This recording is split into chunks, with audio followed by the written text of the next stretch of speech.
Welcome students, कैसे हैं आप सभी लोग। आपका अपने चैनल क्विक स्मार्ट टिप्स में बहुत बहुत स्वागत है। जैसा कि हम सीटेट साइंस पेपर 2 की तैयारी कर रहे हैं, जिसमें हमने अपनी सारी तैयारी जो है ऑलमोस्ट कंप्लीट कर ली है। और आज की ये क्लास आपके लिए मोस्ट इम्पॉर्टेंट है, जिसमें हम टॉप 50 क्वेश्चन देखने वाले हैं।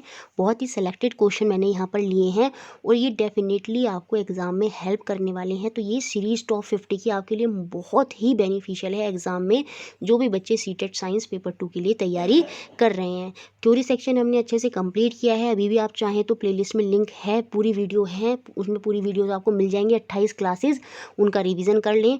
कल ही मैंने एक पूरी पैडागोजी 2011 से लेके 2021 तक की पूरे पैडागोजी के क्वेश्चन एक ही क्लास में कराए थे। एंड स्क्रीन पर और डिस्क्रिप्शन बॉक्स में भी वीडियो का लिंक आपको दिखेगा, तो वो पैडागोजी की क्लास ज़रूर देख लें। सारे प्रीवियस ईयर रखें अपने पास, पूरे क्लियर होने चाहिए माइंड में। उसके अलावा कंटेंट के प्रीवियस ईयर भी एक वीडियो में पहले से ही करा रखे हैं, उसका भी लिंक आपको एंड स्क्रीन पर या डिस्क्रिप्शन बॉक्स में दिख जाएगा। जितना भी कंटेंट, थ्योरी, पैडागोजी सब अच्छे से करा दिए, सब प्लेलिस्ट में है। फिर भी कोई चीज़ अगर आपको नहीं मिलती है तो आप कमेंट बॉक्स में कमेंट कर सकते हैं। मैं पर्टिकुलर वीडियो या प्लेलिस्ट का लिंक भेज दूंगी अगर किसी को भी कोई लिंक नहीं मिल रहा है। तो चलिए शुरू करते हैं आज की क्लास और देखते हैं अपना सबसे पहला question. The ratio between the length of small intestine and large intestine in the human body is, मानव शरीर में शुद्रांत और वृद्धांत की लंबाइयों का अनुपात हमको यहाँ पर बताना है। देखिए, कुछ इस तरह से रिलेट करता हुआ क्वेश्चन आपका सीटेट 2020 में आपका आया था कथन के रूप में। तो इस बार कुछ इस तरह का क्वेश्चन बिल्कुल आ सकता है। ये रेशो वाला क्वेश्चन मोस्ट इंपॉर्टेंट है, जहाँ पर हमको लेंथ ऑफ स्मॉल इंटेस्टाइन, जो हमने एनसीईआरटी में पढ़ी है, कितनी है, 7.5 होती है। और लेंथ ऑफ लार्ज इंटेस्टाइन हमारी कितनी होती है, वो आपकी 1.5 होती है। अब इन दोनों का रेशो पूछ रहा है, सिंपल सा, ये पॉइंट से पॉइंट कट जाएगा, 15 बन जा 15, 15 5 जा। तो जो आंसर होगा ना, वो आपका ऑप्शन नंबर सेकंड होगा, ऑप्शन नंबर थर्ड नहीं होगा। देखिए, रेशो में पहले उसने क्या पूछा है, स्मॉल इंटेस्टाइन, तो पहले हम स्मॉल इंटेस्टाइन की ही लेंथ लिखेंगे, उसके बाद रेशो लगाएंगे, फिर लार्ज इंटेस्टाइन है तो वो बाद में आएगा। तो रेशो जो बनने वाला है वो 5:1 ही बनेगा। तो ऑप्शन नंबर सेकंड जो है वो आपका यहाँ पर बिल्कुल सही हो जाना है। नेक्स्ट क्वेश्चन देखते हैं, जो आपका एग्जाम में पूछा गया है और बहुत ही इंपॉर्टेंट क्वेश्चन है, क्योंकि ग्रीन हाउस गैस से एक क्वेश्चन आपको एग्जाम में देखने को मिल सकता है। तो क्वेश्चन है, the gas is present in the atmosphere that cause green house effect. वायुमंडल में उपस्थित गैसों में जो पौधागर प्रभाव का कारण है हमको बताना है। तो यहाँ पर बहुत ही बेहतरीन तरीके से आपका आंसर होने वाला है ऑप्शन नंबर 4, मीथेन। देखिए, इस बार हो सकता है एक का नाम पूछ ले, तो आप याद रखेंगे मीथेन। आपका फॉर्मूला क्या होता है मीथेन का, CH4। वाटर वेपर भी बहुत बड़ा रोल प्ले करती हैं ग्रीन हाउस इफेक्ट में, और साथ में आपका कार्बन डाइऑक्साइड CO2, ये तीनों की तीनों आपकी ग्रीन हाउस इफेक्ट गैस हैं। सल्फर डाइऑक्साइड जो होती है वो आपकी एसिड रेन में होती है। तो ध्यान रखेंगे, ऑप्शन सेकंड यहाँ पर सही मत कर देना।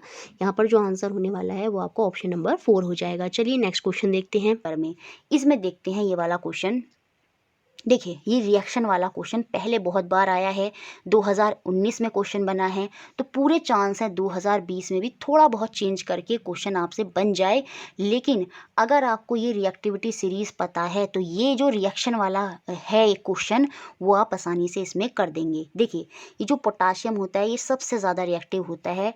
एक सॉल्यूशन होगा इसमें, क्वेश्चन कैसे आएगा आपका, एक सॉल्यूशन होगा जिसमें एक मेटल होगा, ठीक है, और एक दूसरा मेटल होगा, इन दोनों की रिएक्शन होगी। तो ये जो दूसरा मेटल है, इस सॉल्यूशन के अंदर जो मेटल पड़ा है उसको तभी निकाल पाएगा, इसमें से डिस्प्लेस कर देगा, विस्थापन कर देगा, वो उसको तभी कर पाएगा जो दूसरा एलिमेंट है बाहर वाला, जिससे हम रिएक्शन करा रहे हैं इस सॉल्यूशन की, वो ज़्यादा रिएक्टिव हो। अगर वो ज़्यादा रिएक्टिव होगा तो रिएक्शन होगी और इसके अंदर से जो मेटल है वो निकल जाएगा। तो इसके लिए दूसरे मेटल को ज़्यादा रिएक्टिव होना ज़रूरी है। और वो रिएक्टिव आपको कैसे पता चलेगा, इस टेबल से इसका स्नैपशॉट खींच लें और इसको याद रखें कि जो पोटाशियम है वो बहुत ज़्यादा रिएक्टिव होता है। अगर एक सॉल्यूशन में मैग्नीशियम है, सपोज, है ना, क्या है, मैग्नीशियम है एक सॉल्यूशन में, आपका Mg है, और दूसरी तरफ आपका कार्बन है ना, तो क्या कार्बन की रिएक्शन Mg से हो जाएगी? नहीं, क्योंकि ये सॉल्यूशन के अंदर है और ये जो कार्बन है वो कम रिएक्टिव है, जबकि जो मैग्नीशियम है वो टेबल में ऊपर है, कार्बन नीचे है, तो यहाँ पर रिएक्शन नहीं होगी। तो यहाँ पर यही याद रखना है कि कहाँ रिएक्शन होगी और कहाँ रिएक्शन नहीं होगी।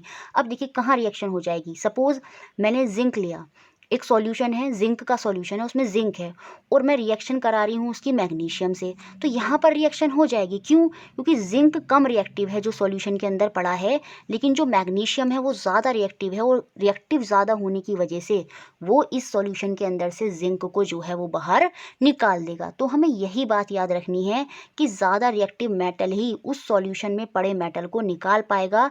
तो जो दूसरा मेटल है उसका ज़्यादा रिएक्टिव होना ज़रूरी है, और वो हमें कहाँ से पता चलता है? हमारी इस टेबल से कि कौन ज़्यादा रिएक्टिव है और कौन कम रिएक्टिव है। ठीक है, अब जैसे क्वेश्चन है, बहुत ज़्यादा इक्वेशन को देख के डरना नहीं है, सिंपल सिंपल सी बात याद रखनी है।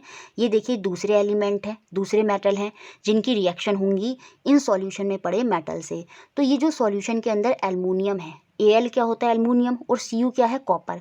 और टेबल में जब आप देखेंगे यहाँ पर, ये देखिए एल्युमिनियम काफ़ी ऊपर है टेबल में और जो कॉपर है वो टेबल में काफ़ी नीचे है। तो क्या कॉपर एल्युमिनियम को निकाल देगा? नहीं निकाल पाएगा। क्यों? क्योंकि ये बहुत ही कम रिएक्टिव है और कम रिएक्टिव होने की वजह से यहाँ पर ये रिएक्शन नहीं होगी। और क्वेश्चन में यही पूछा है कि कौन सी रिएक्शन हो जाएंगी, तो ये रिएक्शन नहीं होगी। क्यों? क्योंकि कॉपर कम रिएक्टिव है और ये एल्युमिनियम को निकाल ही नहीं पाएगा। अब दूसरी रिएक्शन देखते हैं जिंक और आयरन की। सॉल्यूशन के अंदर क्या पड़ा है हमारा? Fe आयरन, और रिएक्शन हम किसके साथ करा रहे हैं? जिंक के साथ। तो जब मैं देखूंगी Fe जो मेरा आयरन है वो देखेंगे, ये देखिए सॉल्यूशन के अंदर है हमारा Fe और रिएक्शन किसके साथ हो रही है? Zn के साथ, मतलब जिंक के साथ। तो जिंक जो है आप देखेंगे एक स्टेप ऊपर है, इसका मतलब जिंक ज़्यादा रिएक्टिव है और ज़्यादा रिएक्टिव होने की वजह से यहाँ पर ये रिएक्शन हो जाएगी और जिंक जो है वो आयरन को यहाँ से Fe को जो है वो निकाल देगा और ZnSO4 वहाँ पर बन जाएगा। तो ये रिएक्शन होगी। सेम ऐसे ही क्या Fe जो है वो कॉपर को निकाल देगा? बिल्कुल।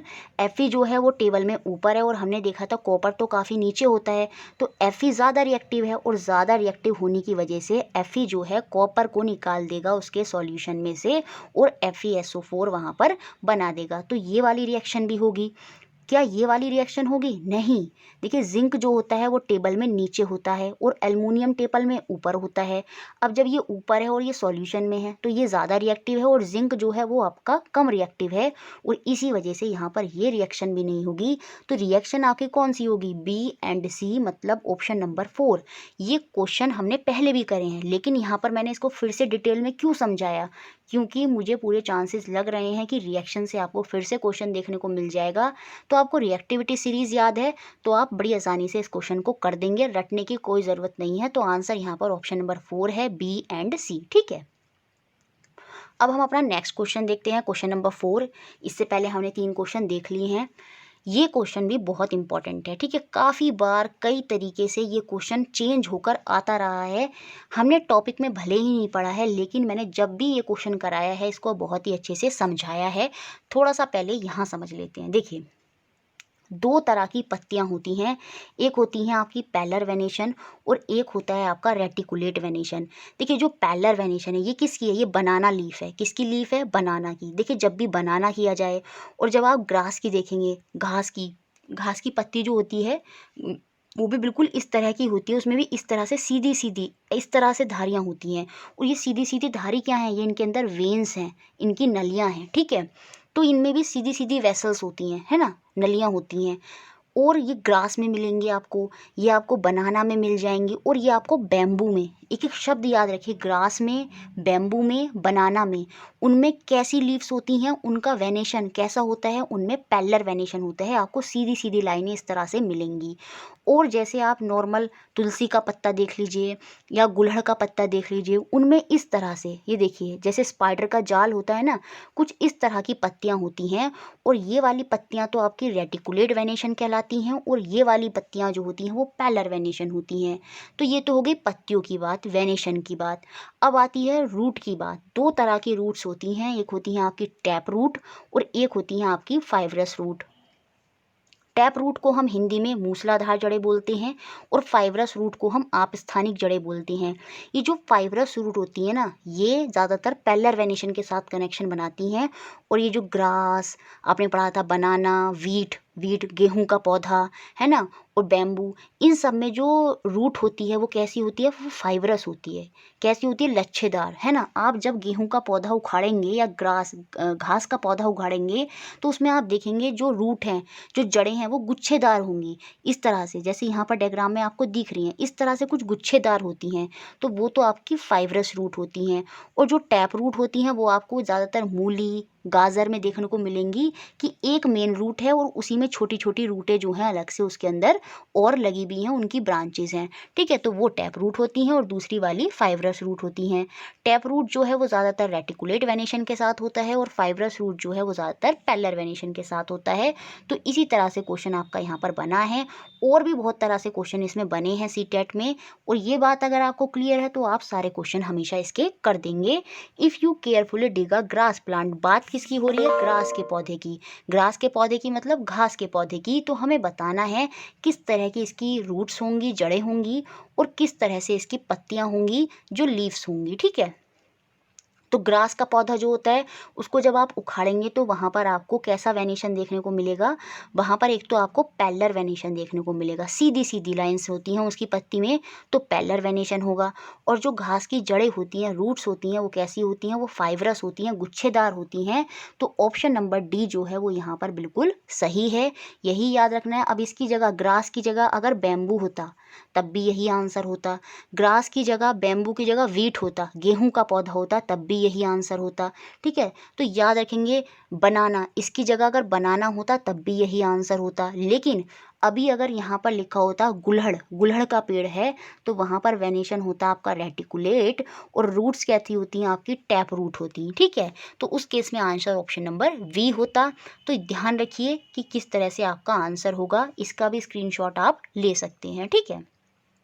नेक्स्ट क्वेश्चन, क्वेश्चन नंबर 5, यहाँ से भी बहुत चांसेस हैं क्वेश्चन बनने के, बार बार क्वेश्चन बने हैं। कभी फूल का, फ्लावर का फीमेल पार्ट पूछे जाते हैं और कभी मेल रिप्रोडक्टिव पार्ट पूछे जाते हैं। तो जो फीमेल रिप्रोडक्टिव पार्ट होते हैं उसके कॉम्बिनेशन को हम बोलते हैं पिस्टिल, और पिस्टिल के अंदर जो है वो आपके क्या आ जाते हैं, स्टिग्मा, स्टाइली और ओवरी, वर्तिकाग्र, वर्तिका और अंडाशय, ये आपके स्त्री केसर में आते हैं, पिस्टल में आते हैं।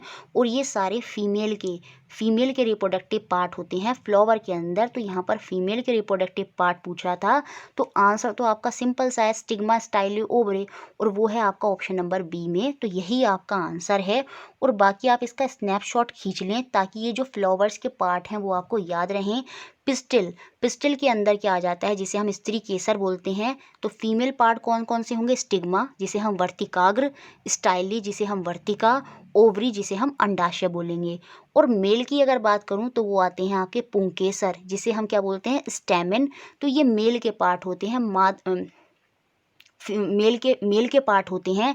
और स्टेमन जो पुंकेसर है उसके अंदर आपके आते हैं क्या, एंथर और फिलामेंट, परागकोश और तंतु। परागकोश और तंतु जो हैं वो मेल के रिप्रोडक्टिव पार्ट हैं फ्लावर के अंदर, और जो स्टिग्मा, स्टाइली, ओवरी हैं वो आपके फीमेल के पार्ट हैं। मेल के पार्ट आपके स्टेमन कहलाते हैं और फीमेल के पार्ट आपके पिस्टल कहलाते हैं। हिंदी में बोले तो पिस्टल होगा आपका स्त्री केसर और स्टेमन होगा आपका पुंकेसर, ठीक है। तो ये पॉइंट भी याद रखना है, और यहाँ पर आंसर आपका ऑप्शन नंबर बी था, और ये बहुत इंपॉर्टेंट है। Next question, question number 6, part of the I which control the light entering is called, आँख का हिस्सा जो प्रकाश में प्रवेश को नियंत्रित करता है उसको हम क्या बोलते हैं, उसको हम आयरिस बोलते हैं। यहाँ पर पुतली लिखा है, लेकिन हम पुतली की जगह इसको क्या कर लेंगे, परितारिका कर लेंगे। तो आयरिस को हिंदी में परितारिका बोलते हैं, कभी कभी पुतली भी बोल देते हैं, लेकिन सही वर्ड यहाँ पर परितारिका ही होगा, आयरिस होगा, ठीक है। इंग्लिश में आप याद रख लें। तो आयरिस क्या करता है, जब ज़्यादा लाइट आपकी आंखों में आती है तो ये जो हमारा प्यूपिल है, जो हमारा प्यूपिल होती है, पुतली होती है, जहाँ से हमारी आँख के अंदर से लाइट जो है वो एंटर करती है, जाती है बाद में कहाँ पर, हमारे लेंस के अंदर।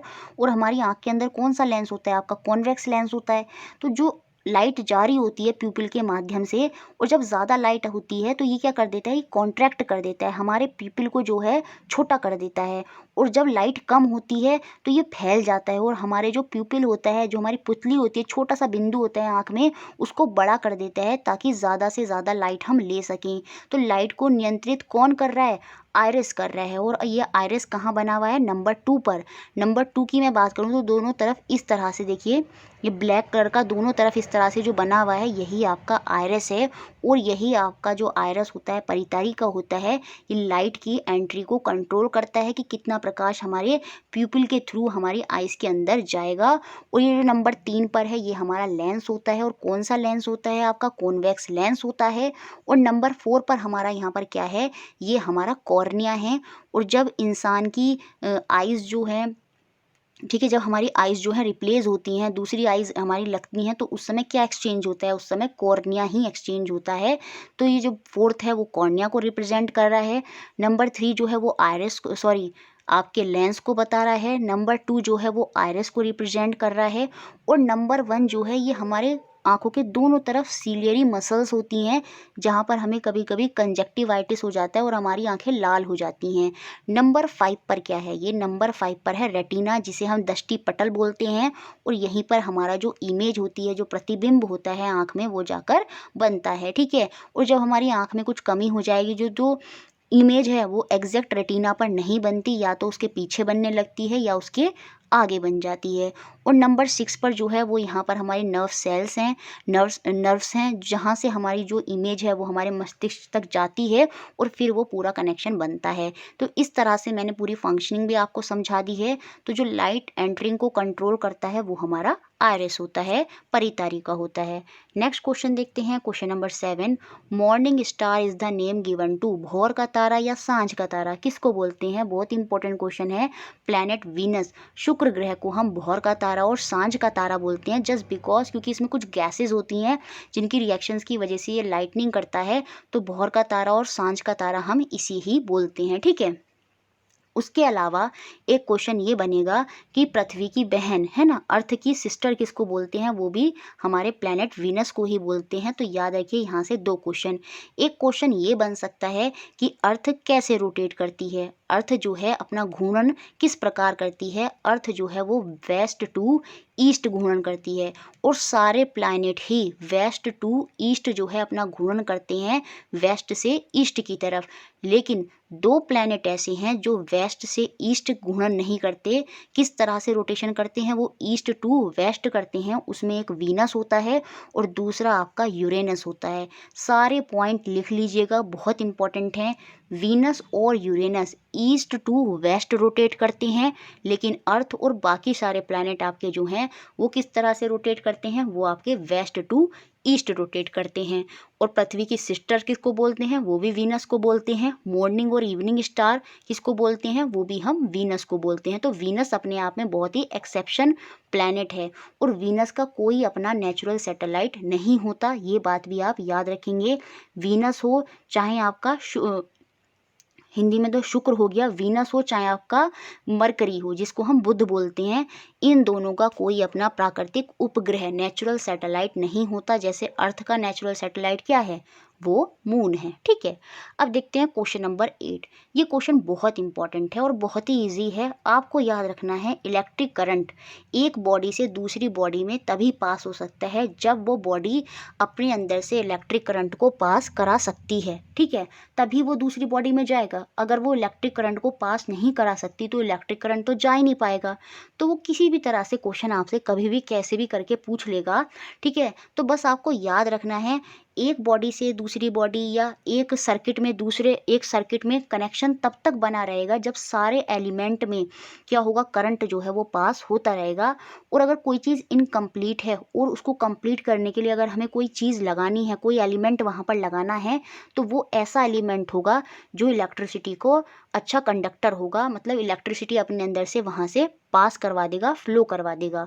तो कॉटन थ्रेड कभी नहीं हो सकता, रबड़ बैंड वो भी बैड कंडक्टर है, प्लास्टिक जो है वो भी बैड कंडक्टर है। तो यहाँ पर जो आंसर होगा वो आपका ऑप्शन नंबर सी होगा। कॉपर वायर, स्टील आ जाए या कोई भी ऐसा एग्जाम्पल लिखा हो जो इलेक्ट्रिसिटी का अच्छा कंडक्टर है, तो वही उस केस में आपका आंसर हो जाएगा। बाकी जो बैड कंडक्टर हैं इलेक्ट्रिसिटी के, वो ऑप्शन से बाहर हो जाएंगे, उनको हम कभी भी सर्किट में यूज़ नहीं करेंगे। क्यों? क्योंकि उनकी वजह से फिर इलेक्ट्रिसिटी का जो फ्लो है वो होगा नहीं। और ये क्वेश्चन बहुत ज़्यादा इंपॉर्टेंट था, ठीक है। नेक्स्ट क्वेश्चन, क्वेश्चन नंबर 9, और ये भी बहुत इंपॉर्टेंट क्वेश्चन है। विच one of the following solution will not conduct electricity? कौन सा विलयन विद्युत का चालक नहीं है? देखिए याद रखिएगा सारे, लेमन जूस, नींबू का रस, विनेगर, टैप वाटर, तीनों के तीनों विद्युत के अच्छे चालक होते हैं। इलेक्ट्रॉन यहाँ से रिलीज होते हैं और जिससे इलेक्ट्रिसिटी जो है प्रोड्यूस होती है। लेकिन जो वेजिटेबल ऑयल है, वनस्पति तेल है, क्योंकि इसमें जो होंगे, क्योंकि बहुत ही टाइटली पैक्ड होता है जिसकी वजह से इलेक्ट्रॉन फ्रीली मूव्ड नहीं कर पाते, और जो वेजिटेबल वनस्पति तेल है वो आपका बैड कंडक्टर होता है इलेक्ट्रिसिटी का। ऐसे ही जो हनी है, हनी मतलब हमारा शहद, वो भी बैड कंडक्टर होता है इलेक्ट्रिसिटी का। याद रखिएगा मिल्क जो है वो आपका गुड कंडक्टर है। क्यों? क्योंकि उसके अंदर तो बहुत सारे सब्सटेंसेस होते हैं जिसकी वजह से इलेक्ट्रॉन मूव कर जाते हैं, तो मिल्क आपका गुड कंडक्टर है।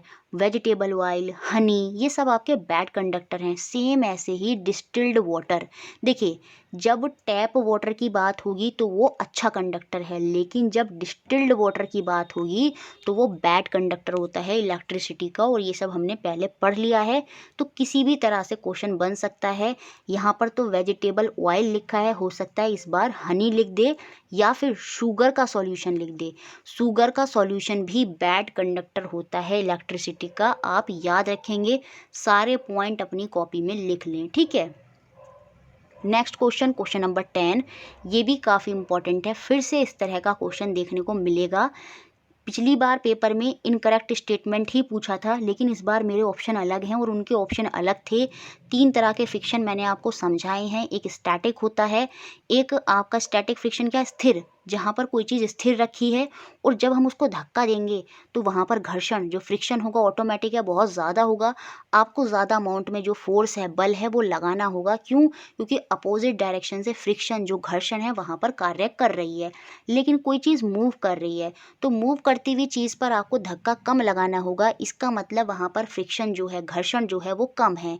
और जो आपका गोल पहिए होते हैं, जितने भी रोलिंग चीज़ें हो जाएंगी, रोलिंग चीज़ों में जो घर्षण होता है, फ्रिक्शन होता है, वो सबसे कम होता है, क्योंकि वो आसानी से अपने आप चली जाती हैं, जिसकी वजह से फ्रिक्शन को वो कम कर देती हैं, ठीक है। तो ये सारी चीज़ें पॉइंट हैं, आपको याद रखने हैं। यहाँ पर क्या कह रहा है, friction act on a ball rolling on the ground. देखिए घर्षण जमीन पर उड़कती हुई गेंद पर काम करता है। जी हाँ, जब भी 2 ऑब्जेक्ट एक दूसरे के कॉन्टैक्ट में आते हैं तो वहाँ पर हमेशा घर्षण होगा, वहाँ पर हमेशा फ्रिक्शन होगा, ठीक है। उसके बाद तो ये बात तो सही है और क्वेश्चन में पूछा है कि कौन सा इनकरेक्ट है। Friction act on the boat moving on water. घर्षण पानी पर चलती हुई नाव पर कार्य करता है। 2 चीज़ें हैं, पानी है और नाव है, और दोनों एक दूसरे के कांटेक्ट में हैं, तो सीधी सी बात है यहाँ भी घर्षण होगा, फ्रिक्शन होगा। Friction work on smooth road moving car. जी हाँ, रोड है और कार है, 2 ऑब्जेक्ट एक दूसरे के कांटेक्ट में हैं, तो यहाँ भी घर्षण होगा। ये कह रहा है friction does not act on the ball moving through the air. घर्षण हवा के माध्यम से चलती गेंद पर कार्य नहीं करता, तो यही बात गलत है। जब आप ऊपर गेंद फेंकते हैं तो हवा के जो कण होते हैं, पार्टिकल्स होते हैं, वो भी तो बॉल के साथ कांटेक्ट में आते हैं, और जैसे ही 2 ऑब्जेक्ट एक दूसरे के कांटेक्ट में आते हैं तो फ्रिक्शन, घर्षण जो है वहाँ पर कार्य करता है। और ये यहाँ पर बोल रहा है कि घर्षण कार्य नहीं कर रहा है, तो इसलिए ऑप्शन नंबर डी ही यहाँ पर गलत है। और आप ये बात भी याद रखेंगे, जो रोलिंग फ्रिक्शन होता है, जो आपका रोलिंग लोटनिक, जिसको हिंदी में क्या बोलते हैं, लोटनिक घर्षण, रोलिंग फ्रिक्शन, उसमें फ्रिक्शन आपका सबसे कम होता है। इसलिए पंखों के अंदर आपके बॉल बियरिंग लगाए जाते हैं ताकि घर्षण कम हो जाए, फ्रिक्शन कम हो जाए। जितना फ्रिक्शन कम होगा, घर्षण कम होगा, चीज़ें उतनी ही स्मूथली, उतनी ही सरलता से कार्य करती हैं। तो लोटनिक घर्षण में घर्षण, फ्रिक्शन सबसे कम होता है, ये बात याद रखेंगे। तभी जो अटैचियाँ होती हैं उनमें आपके गोल पहिए लगाए जाते हैं ताकि जो फ्रिक्शन है, घर्षण है, वहाँ पर कम हो जाए। ये पॉइंट मैंने सब इसलिए बोले हैं क्योंकि पूरी उम्मीद है कि इसी तरह का क्वेश्चन आपको फिर से देखने मिल जाए। Next question, question number 11, reproduction by budding take place in. मुकुलन द्वारा प्रजनन की प्रक्रिया किसमें होती है? और ये हमने नोट्स में पहले पढ़ा भी है। ये होती है आपकी हाइड्रा में, तो ऑप्शन नंबर ए यहाँ पर बिल्कुल सही होगा, हाइड्रा। इसमें क्या होता है, इस तरह से कुछ आपका हाइड्रा होता है और यहाँ पर ही क्या होगा, एक छोटा सा हाइड्रा इस तरह से इसमें से निकल जाएगा और वही आपका बडिंग होता है। मुकुलन द्वारा बड, एक छोटी सी बड बन जाती है और वहाँ से आपका एक नया हाइड्रा निकल जाता है। तो बडिंग की तरह रिप्रोडक्शन किस में होता है, वो आपका हाइड्रा में होता है। नेक्स्ट क्वेश्चन देखते हैं, क्वेश्चन नंबर 12, जो कि हमारी पेडागोजी का क्वेश्चन है और बहुत ही अच्छा क्वेश्चन है। थोड़ा सा चेंज कर इसमें फिर इसी तरह से क्वेश्चन आपको कुछ देखने को मिल जाएगा। देखिए याद रखेंगे, जब भी कोई बच्चा कोई एक्स्ट्रा चीज़ क्लास में लेकर आता है कि और कहता है टीचर से कि इसके बारे में कुछ बता दीजिए, तो आप कभी भी ये नहीं कहेंगे कि ये सिलेबस से बाहर है, अभी नहीं डिस्कस करते, इस तरह की चीज़ें मत करा करो। नहीं, हमें ये हमेशा ये बोलना है बच्चे को, ये बहुत अच्छा है, आप कोई भी एक्स्ट्रा चीज़ें लेकर आएँ, क्लास में डिस्कस करें, है ना, वो सब चीज़ें अच्छी हैं, वो पॉजिटिव हैं, कभी भी वो चीज़ें नेगेटिव नहीं होती। जैसे यहाँ पर बच्चा है स्वाइन फ्लू, उसके सिलेबस से कनेक्ट नहीं है, लेकिन वो फिर भी स्वाइन फ्लू से रिलेटेड न्यूज़पेपर की क्लिपिंग लेके आया है और इस डिजीज़ के बारे में उसकी बुक में नहीं लिखा, तो साइंस टीचर को क्या करना चाहिए? क्या उसको डांटना चाहिए? बिल्कुल नहीं। उस चीज़ को डिस्कस करना चाहिए और कहना चाहिए कि इस तरह की चीज़ें आगे भी लाते रहो।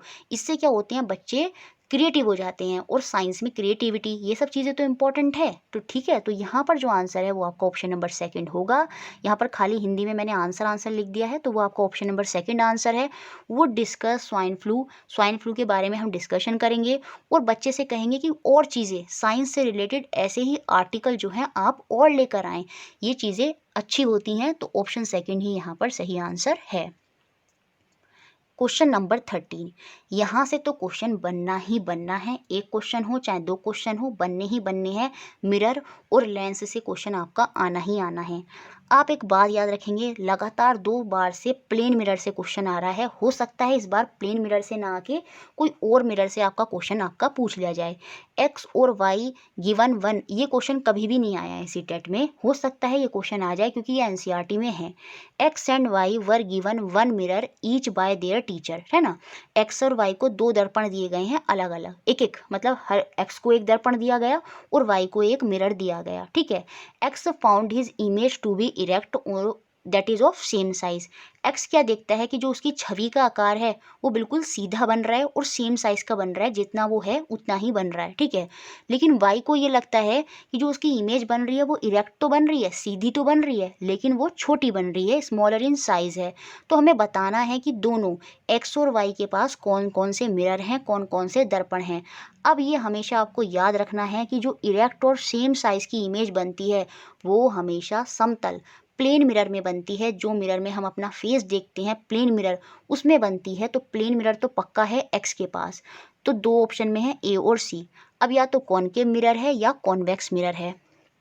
दूसरे वाले के केस में आप देखेंगे इमेज इरेक्ट बन रही है लेकिन स्मॉल बन रही है, और हमने पढ़ा है जो कॉनकेव मिरर होता है उसमें इमेज इरेक्ट तो बनती है लेकिन छोटी नहीं बनती, वो एनलार्ज बनती है, बड़ी बनती है। इसलिए अगर किसी को अपनी दाढ़ी वगैरह या डेंटिस्ट को यूज़ करना है तो उस केस में डेंटिस्ट जो है वो कॉनकेव मिरर का यूज़ करेगा। क्यों? क्योंकि इमेज वहाँ पर बड़ी बनेगी, लेकिन जो छोटी इमेज जो है इरेक्ट तो है, सीधी तो है, लेकिन छोटी बनी है।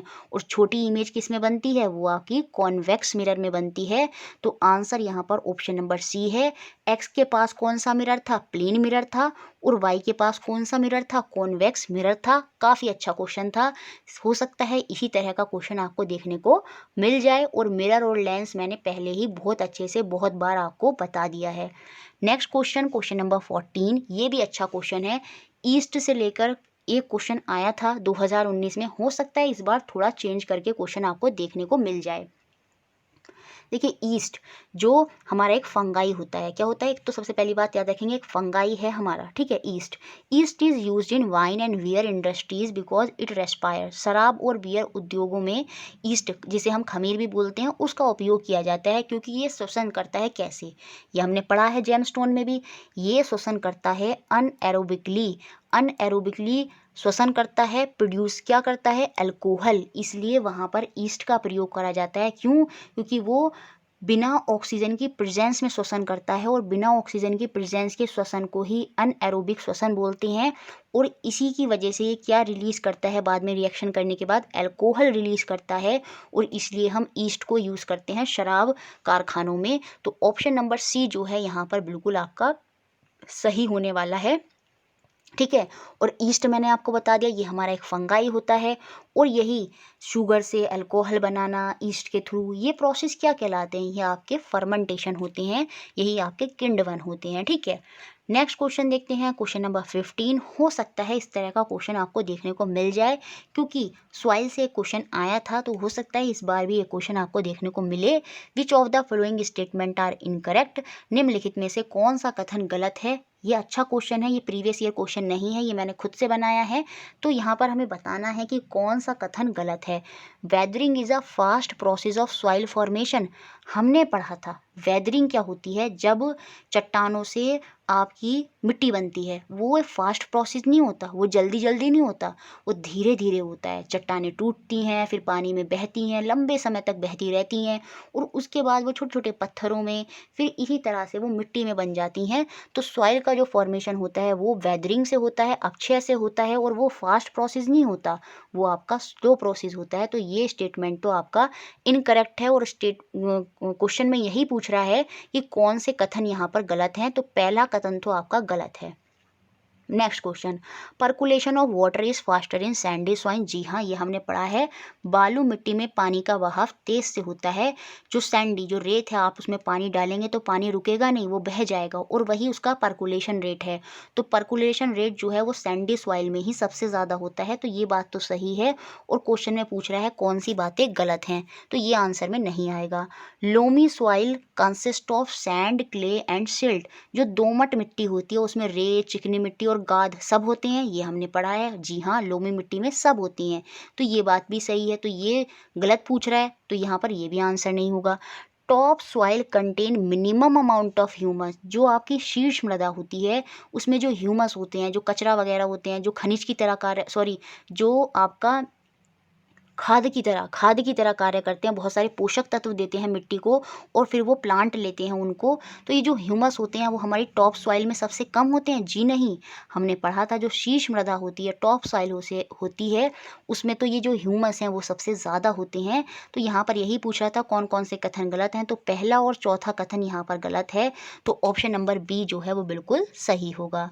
Next question, question number 16। इस तरह का क्वेश्चन आपको ज़रूर देखने को मिल सकता है अलग अलग फॉर्म में, तो ये क्वेश्चन इंपॉर्टेंट है पेडागोजी का। विच one of the following assessment strategy is not suitable for formative assessment of learner in science, निम्नलिखित में से कौन सी आकलन रणनीति विज्ञान शिक्षार्थियों के रूपात्मक आकलन के लिए उपयुक्त नहीं है, ये हमें बतानी है। देखिए, रूपात्मक आकलन में, फॉर्मेटिव असेसमेंट में, हम बच्चे का बीच बीच में छोटे छोटे टाइम पीरियड पर आकलन करते रहते हैं, क्या क्या कमियां रहीं, और उन कमियों का पता लगाते रहते हैं, और फिर उनको दूर करते रहते हैं। तो ये फॉर्मेटिव असेसमेंट होता है, इसमें हम छोटे छोटे टाइम पीरियड में ही चीज़ों के बारे में पता लगाते हैं, और साइंस में फॉर्मेटिव असेसमेंट ही सबसे अच्छा माना जाता है, ये बात भी आप याद रखेंगे। तो ये जो छोटी छोटी चीज़ें बच्चों की पता लगानी होती हैं, तो इसमें क्या होगा, टीचर को लगातार बच्चों को किसी ना किसी तरह से देखना होगा। वो बच्चा कैसे देख सकता है, उस बच्चे के बारे में कैसे पता लगा सकता है, बिल्कुल जनरल राइटिंग, पत्रिका लेखन। पत्रिका लेखन क्या होता है, बच्चा जहाँ अपने बारे में रोज़ कुछ ना कुछ लिखता है, जैसे उसने आज क्या किया, क्या चीज़ें चली, तो वो जब अब डायरी अगर हम बच्चे की देखेंगे तो उसमें हमें पता चल जाएगा थोड़े ही टाइम पीरियड में, जैसे 4 दिन में जो उसने कार्य किया और उसी चीज़ को हमने देख लिया, तो हमें पता चल जाएगा उस 4 दिन में बच्चे ने क्या समझा, क्या कमियां रहीं। तो जनरल राइटिंग के थ्रू आप फॉर्मेटिव असेसमेंट जो है वो आप कर सकते हैं। ठीक है, यहाँ पर पूछ रहा है कौन सा सुटेबल नहीं है, तो याद रखिए जो टर्म एंड अचीवमेंट टेस्ट होता है, जो लास्ट में टेस्ट होते हैं, ये आपके सम्मेटिव असेसमेंट में आते हैं, और ये साइंस में अच्छे नहीं होते। तो टर्म्स एंड अचीवमेंट टेस्ट जो है वो कभी भी अच्छा नहीं होगा फॉर्मेटिव असेसमेंट में। जब भी आपको टेस्ट से रिलेटेड ऑप्शन मिल जाए, ओरल टेस्ट, रिटन टेस्ट, चाहे वो टर्म अचीवमेंट टेस्ट हो, तो वो ऑप्शन आप बाहर कर देंगे। बाकी जनरल राइटिंग के थ्रू आप फॉर्मेटिव असेसमेंट कर सकते हैं। फील्ड ट्रिप क्षेत्र भ्रमण, उसमें क्या होगा, टीचर बच्चे को देखेगा, जब बच्चे को बाहर ट्रिप पर लेकर जा रहे हैं तो टीचर बड़े आसानी से बच्चे को देख पाएगा और बच्चों की कमियों का पता लगा पाएगा। तो फील्ड ट्रिप भी अच्छा होता है। कॉन्सेप्ट मैपिंग, अवधारणा चित्रण भी अच्छा होता है फॉर्मेटिव असेसमेंट के लिए। इसके थ्रू भी जो बच्चे का रफली डायग्राम के थ्रू बच्चे को रिप्रेजेंट करा है, उसमें भी हम आप बता सकते हैं, उसके बेसिस पर भी आप बच्चे का आकलन फॉर्मेटिव असेसमेंट वहाँ पर कर सकते हैं। तो यहाँ पर जो गलत है वो आपका ऑप्शन नंबर सी है। तो किसी भी फॉर्म में आपको वो क्वेश्चन देखने को मिल सकता है। Next question, question number 17। A science teacher collect and read the work of the class, then plan and adjust the next lesson to meet the student need he or she is doing. तो देखिए यहाँ पर वो formative assessment ही तो कर रही है, रूपात्मक आकलन ही तो कर रही है। एक विज्ञान की शिक्षक क्या करती है, कक्षा में काम को इकट्ठा करती है और पहले उसको पढ़ती है। जैसे बच्चों ने जो काम किया उसको देख रही है कि कहाँ कहाँ कमियां रहीं, क्या क्या चीज़ें गलत रहीं, और उसके बाद ही वो अपना नेक्स्ट लेसन प्लान जो है, जो पाठ योजना है अगली, उसको उसी के आधार पर निर्धारित कर रही है जो पहले बच्चों ने कार्य किया। तो वह ऐसा कर रही है, तो वह ऐसा क्या चीज़ है, वो ऐसी क्या है, शी इज़ डूइंग, वो क्या कर रही है, वो कर रही है assessment for learning. Option number C, सीखने के लिए आकलन। और असेसमेंट फॉर लर्निंग को ही हम फॉर्मेटिव असेसमेंट बोलते हैं, याद रखिएगा।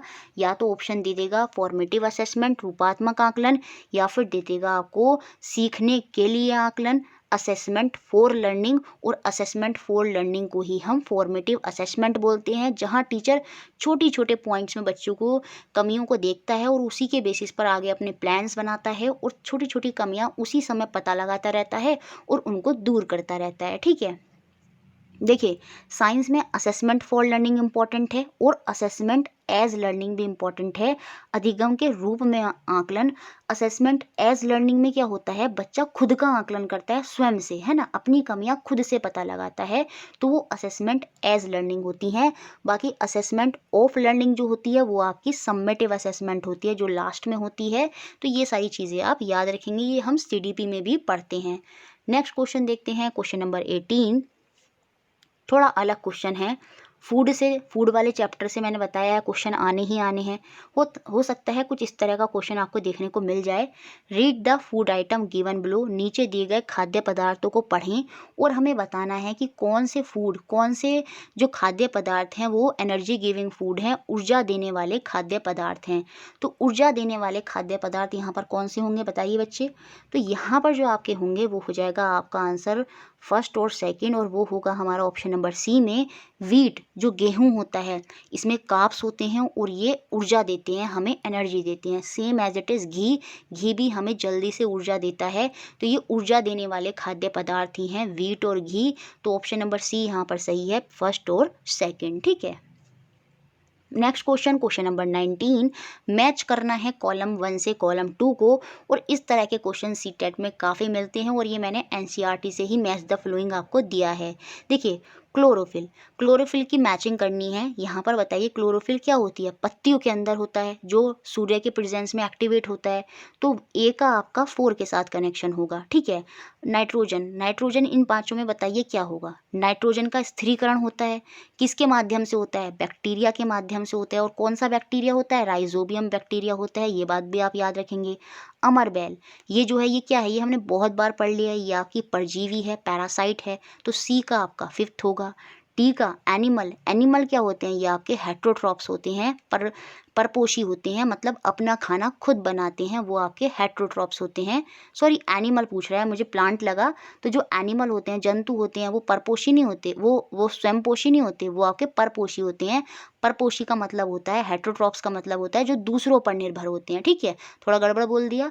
अगर एनिमल की जगह यहाँ पर प्लांट लिखा होता तो फिर यहाँ पर परपोषी नहीं होता, तब यहाँ पर होता स्वयपोषी, ऑटोट्रॉप्स, जो अपना खाना खुद बनाते हैं।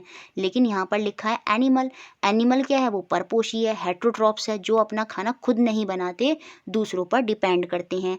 इंसेक्ट को कौन खाता है, इंसेक्ट को हमारा पिचर प्लांट खाता है, घटपर्णी, जिसको हम पिचर पादप बोलते हैं। ये क्या करता है, ये कीट भक्षी होता है, कीटों को खाता है, और ये हमने पहले भी पढ़ा है। तो सही मिलान यहाँ पर क्या होगा, ए का होगा 4th। नाइट्रोजन का हो जाएगा बैक्टीरिया राइजोबियम।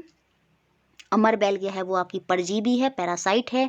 एनिमल क्या है, हेट्रोट्रॉप्स हैं, परपोषित हैं, दूसरों पर निर्भर होते हैं। और इंसेक्ट हमारा यहाँ पर क्या है, पिचर प्लांट है। ठीक है, नेक्स्ट क्वेश्चन देखते हैं, क्वेश्चन नंबर 20। और इस तरह का क्वेश्चन हो सकता है इस बार फिर मिले आपको। पोलर बियर, ये बहुत ही ठंड में रहता है, आपके आर्कटिक रीजन में ये पाया जाता है। कहाँ पर, आर्कटिक रीजन में, नॉर्थ पोल की तरफ ये रहता है। पोलर बियर ये बिल्कुल सफ़ेद रंग का होता है क्योंकि बर्फ़ होती है ना। तो ये बहुत ही कोल्ड क्लाइमेट में रहता है। तो इसके फीचर्स के बारे में पूछा जाता है कि इसके क्या क्या गुण होते हैं। तो आप याद रखेंगे, इसके वाइट फर होते हैं, है ना, श्वेत इसके बाल होंगे क्योंकि ये बर्फ़ में रहता है। इसकी फैट होती है स्किन के नीचे, फैट इसलिए होती है इसकी त्वचा के नीचे ताकि ये आसानी से सर्दी से बच सके। तो फैट बिलो स्किन बिल्कुल। कीन सेंस टू स्मेल, तीव्र सूंघने की क्षमता होती है, बिल्कुल, क्योंकि वहाँ पर भोजन जो है, इसको जो खाना है वो कम ही मिल पाता है, तो ये कभी भी नहीं चाहता कि जो इसको इसका जो शिकार है, जो इसका शिकार है वो इससे मिस हो। तो इसकी जो सूंघने की शक्ति होती है ना वो काफ़ी तीव्र होती है। तो पहला पॉइंट ही यहाँ पर सही है पोलर बियर की फीचर्स के बारे में। बाकी याद रखेंगे इसके नोकीले पंजे भी होते हैं, शार्प क्लॉज होते हैं इसके, तो वो बात भी आपको याद रखनी है। तो ऑप्शन 1 ही यहाँ पर बिल्कुल सही है। Next question, question number 21, summative assessment in science should mainly focus on, विज्ञान में योगात्मक मूल्यांकन मुख्य किस रूप से ध्यान केंद्रित करना चाहिए।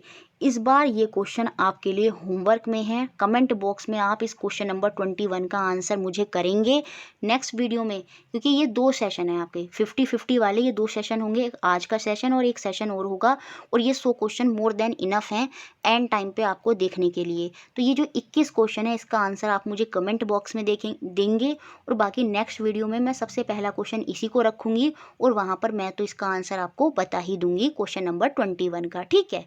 नेक्स्ट क्वेश्चन देखते हैं, question number 22, the water holding capacity is the highest in, जल धारण क्षमता सबसे अधिक किसमें होती है।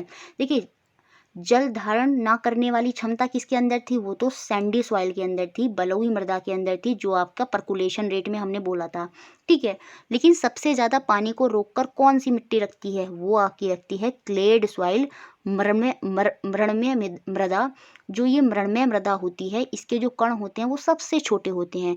एक क्वेश्चन अगर ये बन जाए कौन सी सॉइल के कण सबसे छोटे होते हैं, तो वो आपकी मृणमय मृदा क्लेड सॉइल ही होती है। तो क्योंकि उसके कण छोटे हैं, बहुत पास पास होते हैं, जिसकी वजह से वो पानी को अच्छे से रोक कर रख लेती है। तो जल धारण क्षमता जो होती है वो सबसे ज़्यादा किस में होती है, ऑप्शन नंबर 2 क्लेड सॉइल में होती है। नेक्स्ट क्वेश्चन देखते हैं, क्वेश्चन नंबर आपका 23, काफ़ी इंपॉर्टेंट क्वेश्चन है, पहले कभी नहीं आया, इस बार आ सकता है। Normal range of breathing rate पर minute in an average adult person at rest is.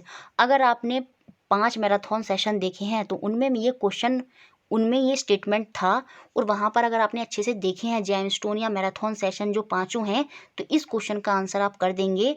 किसी सामान्य वयस्क व्यक्ति की विश्राम अवस्था में औसत श्वसन दर कितनी होती है, और ये एनसीईआरटी में क्वेश्चन है, तो ये बन सकता है। तो यहाँ पर जो आंसर होगा वो ऑप्शन नंबर 2 होगा, 15 से 18, ठीक है, याद रखिएगा। एनसीईआरटी में जो मैंने एनसीईआरटी के बेसिस पर जो मैंने 5 मैराथन बताई हैं उनको लास्ट टाइम पे देख कर जाइएगा, और इन वीडियो के स्नैपशॉट खींच के इन क्वेश्चंस को भी और जो भी पॉइंट मैंने आज बोले हैं उन सबको भी अच्छे से आप याद रखिएगा।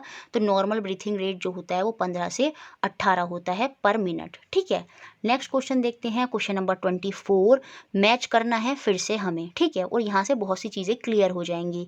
ये मैच द फ्लोइंग मैंने एनसीईआरटी से ही लिए हैं, ठीक है, ऐसे ही एज इट इज़ सीटेट में भी आ जाते हैं, ठीक है। क्वेश्चन पेपर जो सीटेट में बनता है वो एनसीईआरटी से ही बनता है, और मैंने भी सारे क्वेश्चन हमेशा एनसीईआरटी से ही लिए हैं, क्योंकि मुझे पता है सीटेट की रिक्वायरमेंट सिर्फ और सिर्फ एनसीईआरटी है। और एक अच्छे साइंस स्टूडेंट की हमेशा, चाहे आप नीट की तैयारी करें आगे या किसी भी चीज़ की आप तैयारी करते हैं, तो एनसीईआरटी ही सबसे बड़ी चीज़ होती है साइंस में, ठीक है। स्टोमेटा क्या किस चीज़ में यूज़फुल होते हैं हमें यहाँ पर बताना है। देखिए, जो रंध्र होते हैं, स्टोमेटा छिद्र होते हैं, रंध्र होते हैं जो हमारी पत्तियों के अंदर होते हैं, और ये ट्रांसपिरेशन वाष्पोत्सर्जन में मदद करते हैं पानी को बाहर निकालने में, ठीक है। तो फर्स्ट का मिलान हो जाएगा बी के साथ। मैंने देखिए यहाँ पर डायरेक्ट आपके लिए आंसर लिख दिए हैं, क्योंकि मैं यहाँ पर अभी सिर्फ आपको समझा रही हूँ ये चीज़ें ताकि आपको याद रहें, ठीक है। जाइलम, प्लांट के अंदर 2 ऊतक होते हैं, 2 टिश्यू होते हैं, एक होता है जाइलम और एक होता है फ्लोएम। तो देखिए, जो जाइलम होता है वो ट्रांसपोर्टेशन ऑफ वाटर करता है, जल का परिवहन करता है आपका जाइलम, जैसे जाइलम जैसे जल। तो जाइलम याद रखेंगे, जल का परिवहन। जो फ्लोएम होता है वो ट्रांसपोर्टेशन ऑफ फूड करता है, जितने भी पोषक तत्व होते हैं वो कौन लेके जाते हैं, कौन से ऊतक लेके जाते हैं प्लांट के अंदर, वो फ्लोएम ऊतक होते हैं जो भोजन का परिवहन करते हैं। उसके अलावा जो रूट के हेयर, मूल रोम होते हैं, वो क्यों होते हैं, पानी को अब्जॉर्ब करने के लिए। तो थर्ड का मिलान ए के साथ हो जाएगा, जल का अवशोषण करते हैं आपके जो हेयर, रूट के अंदर जो हेयर होते हैं वो पानी को एब्जॉर्ब करते हैं सॉइल के अंदर से और प्लांट में उसको पहुंचाते हैं। किसके माध्यम से, जाइलम ऊतक के माध्यम से, जो ट्रांसपोर्ट करता है पानी का, ठीक है। उसके बाद फ्लोएम तो मैंने समझा दिया, ट्रांसपोर्टेशन ऑफ फूड। तो यहाँ पर आपका ए का मिलान किसके साथ हुआ, बी के साथ। सेकंड का मिलान किसके साथ हुआ, आपका डी के साथ। थर्ड का मिलान किसके साथ हुआ, ए के साथ। और फोर्थ का मिलान किसके साथ हुआ आपका, सी के साथ, है ना, ट्रांसपोर्टेशन ऑफ फूड। तो इस तरह से ये आंसर था। नेक्स्ट क्वेश्चन, क्वेश्चन नंबर 25, काफ़ी इंपॉर्टेंट क्वेश्चन है, सीटेट में नहीं बना है, हो सकता है इस बार बन जाए। एनसीईआरटी का ही क्वेश्चन है। प्लीज़ वीडियो अच्छी लग रही है तो उसको लाइक ज़रूर कर दें। लाइक में कंजूसी ना करें बच्चों, इतनी मेहनत करते हैं, इतना टाइम लगता है इन चीज़ों को करने में। क्योंकि देखिए मैं कभी भी ये नहीं करती, आपने कितनी वीडियो देख ली है, कभी भी मेरी फालतू एक्स्ट्रा वीडियो कभी नहीं आई कि 5 दिन में कैसे साइंस में आप 30 में से 30 ला सकते हैं, 10 दिन की स्ट्रैटेजी क्या है। देखिए 10 दिन में कोई स्ट्रैटेजी नहीं हो सकती। अगर 10 दिन की स्ट्रैटेजी होती तो वो बच्चे पागल नहीं है जो 3 महीने या 4 महीने से पढ़ रहे होते हैं, ठीक है। चीज़ें आपको पढ़नी होती हैं, आपको मेहनत करनी होती है। ऐसा कुछ नहीं होता कि मैं ये बोल दूं कि 24 घंटे में ये बस टॉप 50 क्वेश्चन ही आप देख लें। ये इंपॉर्टेंट हैं, बहुत ज़्यादा इंपॉर्टेंट हैं, लेकिन ये नहीं है कि इनके बेसिस पर ही आप बिल्कुल सीटेट साइंस निकाल देंगे। तब तो 6, 7, 8 की एनसीईआरटी पढ़ना बेकार है ना। तो इस तरह की चीज़ें नहीं होती हैं, ठीक है। आपकी स्ट्रैटेजी आप खुद जानते हैं, कोई आपकी स्ट्रैटेजी नहीं जानता, ठीक है। मेरे घर पर क्या सिचुएशन है वो मुझे पता है और मैं उसी के हिसाब से अपनी स्ट्रैटेजी बनाऊंगी। आपके घर पर क्या सिचुएशन है वो आपको पता है, तो आप मेरी स्ट्रैटेजी कैसे फॉलो कर सकते हैं, नहीं कर सकते। और कोई भी ऐसी चीज़ नहीं है कि जो 2-3 दिन में हो जाए, चीज़ों को पढ़ना पड़ता है, टाइम लगता है, ठीक है। तो वही मेरी कोशिश होती है।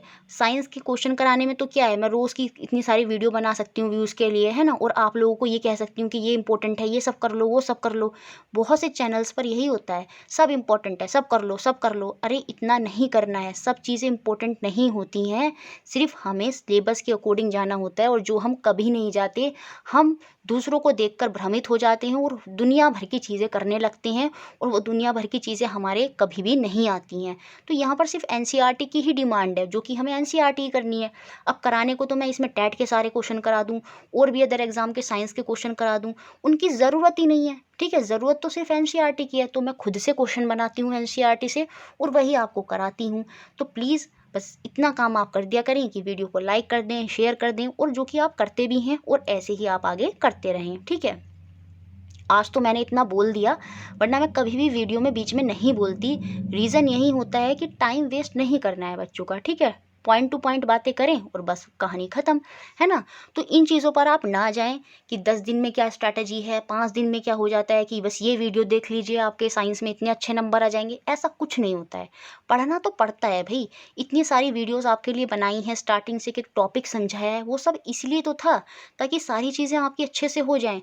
अब ऐसे थोड़ी हो जाएगा कि एक ही दिन में कोई ऐसी क्लास आ जाए कि जो सब कुछ कवर अप करा दे। हम लोग चाहते यही हैं, लेकिन ऐसा नहीं होता। मेहनत तो हमें करनी ही होगी, ठीक है। तो वो चीज़ आप करें, ठीक है। अभी भी बहुत कुछ है, 10 दिन है, आप सारी वीडियोस रिवाइज कर सकती हैं, अपने नोट्स रिवाइज करें और आप बहुत अच्छा स्कोर करेंगे, और ज़्यादा इधर उधर की चीज़ों पर ध्यान ना दें, ठीक है। क्वेश्चन नंबर 25 था, Bryophyllum can reproduce by it's, जिसे हम पत्थर चट्टा बोलते हैं, ये किस भाग से जनन करता है। तो ये अपनी पत्तियों से, इसकी पत्तियों में ही छोटी छोटी पत्तियां निकल जाती हैं, तो ये अपनी पत्तियों से ही जनन करता है। तो ऑप्शन नंबर 2 यहाँ पर सही है, और ये बहुत ही इंपॉर्टेंट क्वेश्चन है इस बार वाले सीटेट के लिए, ठीक है। नेक्स्ट क्वेश्चन देखते हैं, question number 26, which one of the following is most suited to the development of scientific skill in student. निम्नलिखित में से कौन सा छात्रों में वैज्ञानिक कौशल के विकास के लिए सबसे उपयुक्त होगा। देखिए, खाली लैब वर्क कराएंगे तो बच्चे के अंदर एक ही स्किल डेवलप होगा। साइंस क्विज भी अच्छा है, लेकिन वो पर्टिकुलर स्किल डेवलप करेंगे। लेकिन जो फील्ड ट्रिप है, ऑर्गेनाइजिंग अ फील्ड ट्रिप, किसी क्षेत्र भ्रमण पर आप बच्चे को लेकर जाएंगे, तो वो बच्चे के अंदर मल्टीपल स्किल को डेवलप करेगा, और वो साइंटिफिक अप्रोच जो है वहाँ पर फुलफिल हो जाएगी। तो आंसर यहाँ पर ऑप्शन नंबर 3 होगा, ऑर्गेनाइजिंग अ फील्ड विजिट, ठीक है। Next question, question number 2, practical work in science may be given due to emphasize in order to. विज्ञान में जो व्यवहारिक कार्य दिया जाता है वो किस लिए दिया जाता है, ताकि हम किस चीज़ पर एम्फेसाइज कर सकें, बच्चे की किस चीज़ पर जोर कर सकें। देखिए प्रैक्टिकल वर्क इसलिए ही होता है जो बुक्स के अंदर थ्योरीज लिखी हुई हैं उनको हम वेरीफाई कर सकें। तो ऑप्शन 1 ही यहाँ पर सही है। खाली थ्योरी शब्द देखकर इसको रिजेक्ट मत कर देना। मैंने पहले भी कहा है, बच्चे क्या देखेंगे, जहाँ पर रोट लर्निंग लिखा है वो ये नहीं देखेंगे उसमें नॉट शब्द भी ऐड है, बस रोट लर्निंग देखेंगे और गलत कर देंगे। जैसे थ्योरी, कहीं थ्योरी शब्द लिखा मिल गया तो सोचेंगे तो गलत है, पूरे सेंटेंस को पढ़ना है। यहाँ पर क्या कह रहा है, help the student verify the theoretical concept. छात्रों में जो सैद्धांतिक अवधारणाएं हैं उनको सत्यापित करने के लिए ही तो हम प्रैक्टिकल वर्क करते हैं कि वो चीज़ें सही हैं या नहीं हैं। तो ऑप्शन 1 ही यहाँ पर बिल्कुल। Next question, question number 28, which one of the following is the major objective of teaching of science at upper primary stage. कौन सा उच्च प्राथमिक स्तर पर विज्ञान के शिक्षण का मुख्य उद्देश्य है। तो ऑप्शन के हिसाब से हम देखेंगे कि हमें विज्ञान का शिक्षण कैसा करना चाहिए अपर प्राइमरी स्टेज पर। ये कि ताकि बच्चों को खाली साइंटिस्टों के नाम याद हो जाएं, गलत। ताकि बच्चों को इंपॉर्टेंट फैक्ट और फॉर्मूले याद हो जाए, नहीं। सिर्फ इसलिए कि बच्चा जो अभ्यास दिए हैं चैप्टर के एंड में उनको सॉल्व कर पाए, बिल्कुल नहीं। तो आंसर यहाँ पर है ऑप्शन नंबर 2, तर्क संगत सोच को बढ़ावा देना, टू प्रमोट रेशनल थिंकिंग। ताकि बच्चा क्रिएटिव हो, नई नई चीज़ें करे। तो तर्क संगत सोच जब उसकी होगी तभी वो क्यूरियोसिटी उसके अंदर की बढ़ेगी और वो नई नई चीज़ों को कर पाएगा। तो ऑप्शन 2 यहाँ पर बिल्कुल सही है। Next question, question number 29, the smallest of living organism with cell wall are. कोशिका भित्ति वाला सबसे छोटा सजीव बताना है और मैंने पहले ही बताया है वो क्या होता है, वो हमारा बैक्टीरिया होता है, जीवाणु होता है। बैक्टीरिया के अंदर भी सेल वॉल होती है, कोशिका भित्ति होती है। बाकी जो पादप होते हैं, जो एनिमल सेल होता है उसमें कोशिका भित्ति नहीं होती। हमारे अंदर भी सेल वॉल नहीं है। Next question, question number 30, project method in teaching of science is suited most to. विज्ञान शिक्षण में परियोजना पद्धति डैश के लिए सबसे ज़्यादा उपयुक्त है। जो प्रोजेक्ट मेथड होता है वो क्यों होता है, हम रीजनिंग स्किल को बढ़ाने के लिए नहीं, ताकि बच्चा मैथ के क्वेश्चन न्यूमेरिक एबिलिटी बढ़ जाए, नहीं, to promote understanding of basic concept of science, या फिर to promote scientific method of working. तो यहाँ पर जो बेस्ट सुटेबल होगा वो ऑप्शन 1 ही होगा, वैज्ञानिक तरीके से काम करने को बढ़ावा देना। प्रोजेक्ट मेथड इसलिए ही होता है, उसमें हम बच्चों को क्या दे देते हैं, रिसर्च वर्क दे देते हैं, वहाँ पर बच्चे खुद चीज़ें करते हैं। तो जो साइंटिफिक तरीके से कार्य करना होता है उसी चीज़ को बढ़ावा देने के लिए ही प्रोजेक्ट मेथड होता है। तो ऑप्शन 1 यहाँ पर बिल्कुल सही है। नेक्स्ट क्वेश्चन देखते हैं, क्वेश्चन नंबर 31, फिर से मैच द फॉलोइंग है। कॉलम ए और कॉलम बी की मैचिंग करनी है और ये इम्पोर्टेंट है। इंडिविजुअल भी आपके जो क्वेश्चन है यहाँ पर बन सकते हैं इनसे। खरीफ, जो खरीफ की फसल होती हैं, जो गर्मियों की फसल होती हैं, जून जुलाई के समय उनको बोते हैं और अक्टूबर नवंबर के समय हम उनको हार्वेस्ट, उनकी कटाई कर लेते हैं। तो खरीफ की फसलें होती हैं आपकी, सॉरी यहाँ पर हो जाएगा ई, पैडी और मेज़, जो धान और मक्का है, और इवन कॉटन और जो मूंगफली है, ये सब आपकी खरीफ की ही फसलें होती हैं। तो पहला तो आपका ई के साथ होगा। रबी की फसल, जो जाड़ों की फसल होती हैं, वो होती हैं आपकी गेहूँ, ग्राम, पी, मटर, चना। तो ये, और जो अलसी होती है, वो सब क्या है, वो जाड़ों की फसल हैं। तो सेकंड हो जाएगा आपका डी, है ना। केमिकल फर्टिलाइज़र हमें बताने हैं यहाँ पर कौन कौन से हैं। तो सीधा सा दिख रहा है यूरिया और सुपर फॉस्फेट, ये हमारे क्या हैं, ये केमिकल फर्टिलाइज़र हैं। ऑर्गेनिक मैन्योर, जो कार्बनिक खाद होते हैं जो हमें नेचुरली मिलते हैं, वो कहाँ से मिलते हैं, एनिमल के एक्सक्रीट से, काऊ के डंग से, यूरिन से, और प्लांट का जो अवशिष्ट होता है, पादपों का जो वो होता है वेस्ट, उनसे हमें नेचुरल खाद मिलता है और वही हमारा ऑर्गेनिक मैन्योर होता है। तो फोर्थ का कनेक्शन सी से हो जाएगा। और इस तरह से 4 ऑप्शन देगा तो उसमें जो आंसर हो जाएगा वो ये हो जाएगा, फर्स्ट का ई, सेकंड का डी, थर्ड का बी और फोर्थ का सी। नेक्स्ट क्वेश्चन देखते हैं, क्वेश्चन नंबर 32, और काफ़ी इंपॉर्टेंट क्वेश्चन है। सबसे पहले तो पता होना चाहिए मलेरिया हमें प्रोटोजोआ से होता है, ठीक है। और ये किससे होता है, ये फीमेल एनाफिलीज मॉस्किटो से होता है, मादा एनाफिलीज मच्छर से होता है। तो ऑप्शन 1 ही यहाँ पर बिल्कुल सही है। Next question, question number 33, which of the following statement is correct. कौन सा कथन सही है ये हमें बताना है। देखिए, मेटल और नॉन मेटल, धातु और अधातु, जब भी कभी ये आ जाए ऑल मेटल या ऑल नॉन मेटल, तो वो आंसर कभी सही नहीं होगा, क्योंकि एक्सेप्शन सब में है। कुछ मेटल में भी एक्सेप्शन है और कुछ नॉन मेटल में भी एक्सेप्शन है। तो सारे मेटल डक्टाइल होते हैं, तन्य होते हैं। तन्य मतलब उनके जो खिंचाव की प्रॉपर्टी होती है, जैसे सोने को हम तार बना सकते हैं, तभी तो आपने देखा होगा सोने के कितने सारे ऑर्नामेंट्स होते हैं, कि या कॉपर का वायर उसको खींचा जा सकता है। तो वही तन्यता होती है, डक्टाइल होती है। जो मेटल, जो धातु होते हैं वो इसको शो करते हैं। तो क्या सारे मेटल ऐसे होते हैं? नहीं, मरकरी इसका एक्सेप्शन है, पारा जो है वो इसका एक्सेप्शन है, जबकि पारा तो एक मेटल है। तो सारे मेटल डक्टाइल नहीं होते। तो यहाँ पर करेक्ट स्टेटमेंट पूछ रहा है, तो ऑप्शन सी जो है, ऑप्शन सी जो है वो यहाँ पर करेक्ट स्टेटमेंट होगा। जनरली, सामान्यतः जो धातु होते हैं वो डक्टाइल होते हैं, तो ऑप्शन सी यहाँ पर बिल्कुल सही है। बाकी नॉन मेटल आपके डक्टाइल में नहीं आते, ठीक है। ये जो तन्यता वाली प्रॉपर्टी है वो आपके धातु, मेटल शो करते हैं। Next question, question number 34, which one of the following statement is incorrect? कौन सा कथन गलत है ये हमें बताना है। Oviparous animal give birth to their young ones. अंड प्रजनक जंतु विकसित शिशु को जन्म देते हैं। अगर आपको इंग्लिश में नहीं आता, अगर आप हिंदी का ऑप्शन देखेंगे तो इसका आंसर कर देंगे, ये ऑप्शन ही यहाँ पर गलत है। ओविपोरस यहाँ पर बोल रहा है अंड प्रजक। जो अंड प्रजनक होंगे तो वो तो अंडे को जन्म देंगे ना, बच्चे को थोड़ी देंगे। तो ये बोल रहा है जो ओविपोरस एनिमल होते हैं वो बच्चों को जन्म देते हैं, नहीं। वो तो कौन से होते हैं बच्चों? वो विविपोरस होते हैं। विविपोरस वो एनिमल्स होते हैं, जैसे जो ह्यूमन है वो भी विविपोरस के अंदर ही आएगा, जो फीमेल होंगी उसमें, ठीक है, क्योंकि वो अपने यंग वंस को जन्म देती हैं। तो वो तो होते हैं आपके विविपोरस। लेकिन जैसे हैन हो गई, मुर्गी हो गई, वो अंडा देती है, और जो अंडे देते हैं वो आपके ओविपोरस होते हैं। और यहाँ पर ये उल्टा बोल रहा है, तो इसलिए यही कथन यहाँ पर गलत है। बाकी सारे स्टेटमेंट यहाँ पर सही होंगे। Each sperm is a single cell, प्रत्येक शुक्राणु जो है वो एकल कोशिका होती है, बिल्कुल सही है। जो फ्रॉग होता है, जो मेंढक होता है, वो बाह्य निषेचन करता है, एक्सटर्नल फर्टिलाइजेशन करता है, बिल्कुल। उसमें क्या होता है, जो फ्रॉग होता है वो अपने स्पर्म को रिलीज कर देता है और वो पानी में तैरता रहता है, और कहीं ना कहीं जो फीमेल होती है, जो फीमेल जो होती है वो जाकर स्पर्म जो है फीमेल के अंडे पर जाकर बैठ जाता है, और वहाँ पर फिर वो फर्टिलाइजेशन हो जाता है। तो कहीं ना कहीं वो बाह्य है, एक्सटर्नल है, ठीक है। तो ये बात भी सही है, जो एक्सटर्नल फर्टिलाइजेशन होता है वो मेंढक करते हैं, बात सही है। Each egg laid after fertilisation, egg laid after fertilisation is made up of a single cell. ये भी याद रखेंगे, निषेचन के बाद जो जायगोट बनता है, जैसे मेल और फीमेल गैमेट का फ्यूजन हुआ और आपका क्या बनेगा, जायगोट बनेगा। तो जो जायगोट होता है वो भी आपका सिंगल सेल ही होता है। जायगोट के बाद जो एम्ब्रियो, भ्रूण बनेगा, भ्रूण आपका मल्टी सेल है, लेकिन जायगोट तक वो सब सिंगल सेल ही होता है। तो ये बात भी सही है। तो ऑप्शन ए ही यहाँ पर गलत था।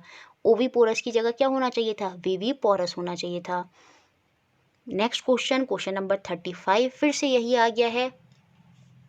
बताना है कि कौन सा स्टेटमेंट यहाँ पर सही है, कौन सा कथन सही है।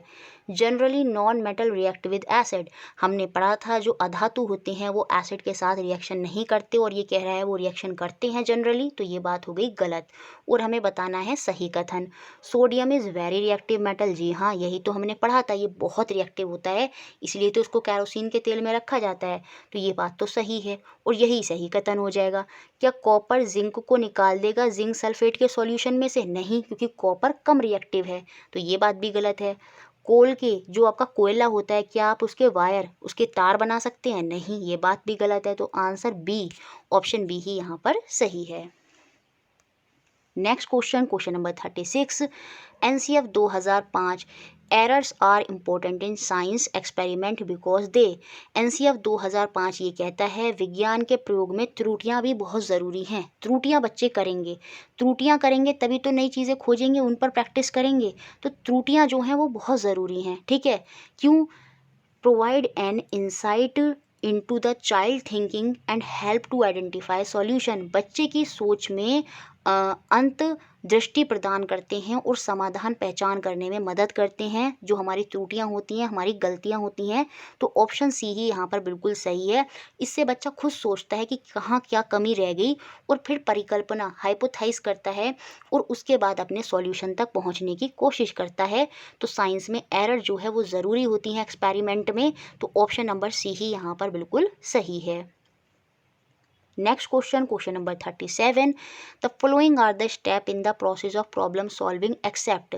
समस्या में हल करने की प्रक्रिया में कुछ चरण होते हैं और बताना है कौन सा यहाँ पर चरण नहीं है। ठीक है, देखिए identification of problem, problem solving में समस्या की पहचान करना तो बिल्कुल उसमें होता है। पहले समस्या की पहचान होती है, उसके बाद हम उसकी स्ट्रैटेजीज, जो उसकी रणनीतियाँ होती हैं उनका अन्वेषण करते हैं। एक्सप्लोर पॉसिबल स्ट्रैटेजीज, संभावित रणनीतियों का अन्वेषण करते हैं, बिल्कुल ये भी होता है।